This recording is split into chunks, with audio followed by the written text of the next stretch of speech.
Redshirt freshman guard Jamar Ergas lays up the ball in the game against the University of Arizona on January 31 in Beasley Coliseum.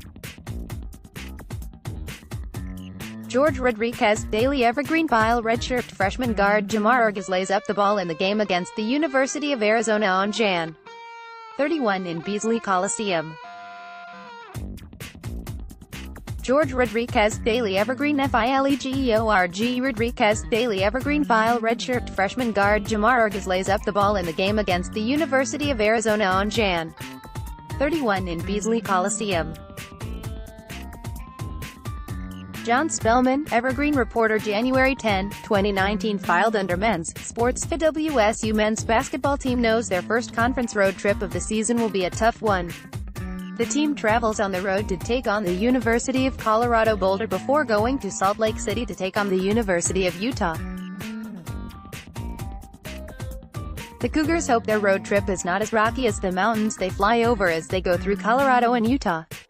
WSU, 7-7, 0-1, comes into the matchup against Colorado struggling after recently losing their first Pac-12 conference game on the road to the University of Washington on Friday night.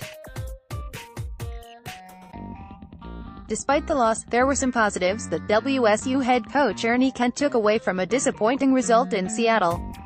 CJ Elleby was the main positive. He scored 26 points in his first Pac-12 conference game, not to mention it was a big rivalry game as the Cougars went up against the Huskies. However, WSU was without star player and leading Pac-12 scorer senior forward Robert Franks, out because of a hip injury. Franks is still listed as day-to-day by Coach Kent, who does not know if he will have his star player on the road against the Buffaloes or the Utes. "We want Robert Franks to grow, but we still have enough talent without him to get the job done," Kent said. "But I need more players to step up for this tough road trip."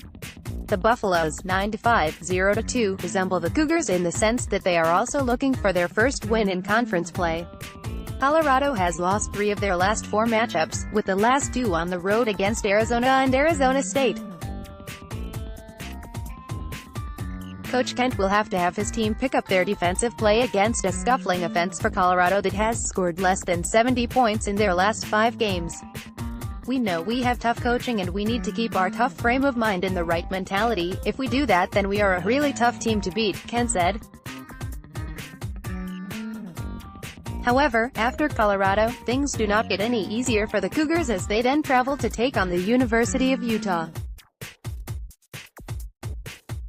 "The mountain road trip through Colorado and Utah is always the toughest," Kent said, "because of the travel with the distance between the 2 schools and the elevation makes it really challenging. Utah comes off a good road trip against Arizona and Arizona State. Even though they went 1-1, winning against the Sun Devils before losing to the Wildcats, Utah had a very productive weekend.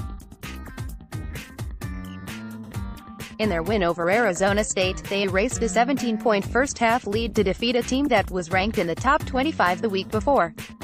Their loss to Arizona was in overtime by 3 points at the McHale Center, a place where Utah has not won since 1986. WSU takes on Colorado Thursday at 6 p.m. The Utes Saturday at 5 p.m. with both games airing live on the Pac-12 network.